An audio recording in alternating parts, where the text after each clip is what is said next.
Tagapagsalita ng Office of the Vice President. Attorney Poa, magandang umaga, this is Aljo Bendijo. Live na po tayo ngayon sa Straight to the Point, RMN Manila, DZXL News 558.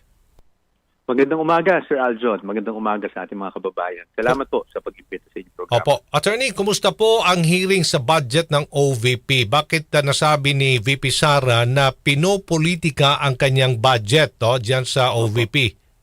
Opo. Well, kahapon napanood naman natin yung budget. Unang-una sa lahat, gusto rin natin magpasalamat po sa Finance Committee ng Senado sa pag-endorso nitong budget ng OVP sa plenary na po tayo pagkatapos nito. So, nagpapasalamat po kami sa kanila. Yes, kahapon po talagang nailahad ng ating Vice Presidente yung kanyang mga saloobin pagdating nga sa pamumulitika. Ika nga, hindi lang sa opisina niya pero pati na rin sa budget na pinropose at na-propose noon. So, I guess ito po masasabi natin kasi medyo matagal pong tahimik lang ang ating Vice President pagdating sa mga issues na binabato sa kanya.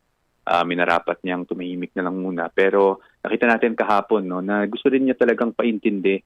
Hindi lang of course sa ating mga Senado but sa ating mga senators but syempre pati na rin sa taong bayan na nakikinig at nanonood kung ano ba talaga yung nagiging kalakaran at ano yung naging experience niya dito sa mga programa ng OVP. Okay. Inusisa yata ni Senador Ontiveros yung may 1 bilyong pisong alokasyon nga na tanggapan ng OVP para sa socio-economic programs na parang kalintulad lang din ng mga programa ng iba't ibang ahensya ng pamahalaan at meron yatang tugon dito si VP Sara dahil maraming lumalapit sa kanya. Tama ba? Humingi ng medical at burial assistance. Ano pa mga assistance ito?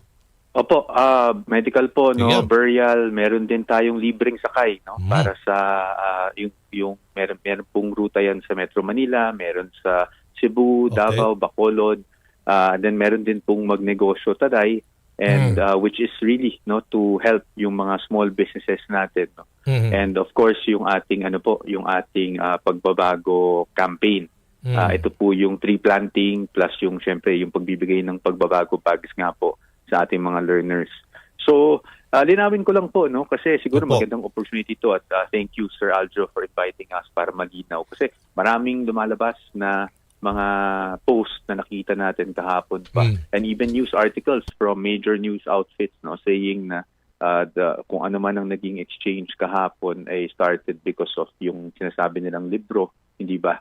Pero actually it started not with the book, It was really yun nga nung inusisa yung ating mga programa, which tama naman because that's really part and parcel of budget hearings. Pero nung nasabi kasi na there will be a motion at the proper time na i-lodge yun sa yung budget sa ibang ahensya. I think doon naman talaga nag-react ang ating Vice Presidente because sabi nga niya she took an oath, sumumpa po ang ating Vice Presidente na hindi tatalikuran ng kahit sino man to give justice to every man. At marami po talagang lumalapit sa OVP. So kung tatanggalin natin yung budget na yon, at i-lodge sa iba, well, for one, you're disenfranchising yung mga lumalapit sa OVP. But aside from that, talagang natanggalan mo ng functions ang OVP. At yun naman po ang rason bakit nag-react ng ating Vice Presidente. Because that's why nasabi niya na isa yung example o ehemplo ng pamumulitika sa pananaw niya pagdating sa kanyang opisina. At yun nga po, so para lang po malinaw yung bagay na yan kasi parang ang lumalabas po kasi dahil lang sa libro nagkaroon ng ganyang exchange but hindi po yun, mas malalim po at mas malawak yung naging issue. Yan ang itanong ni Senator Ontiveros tungkol saan daw yung librong may pamagat na isang kaibigan na iniakda mismo ni VP Sara at meron daw ang alokasyong 10 milyong piso. At sa halip na sagutin, ayun na nga't inakusahan ni VP Sara si Ontiveros ng pamumulitika sa pondo ng OVP.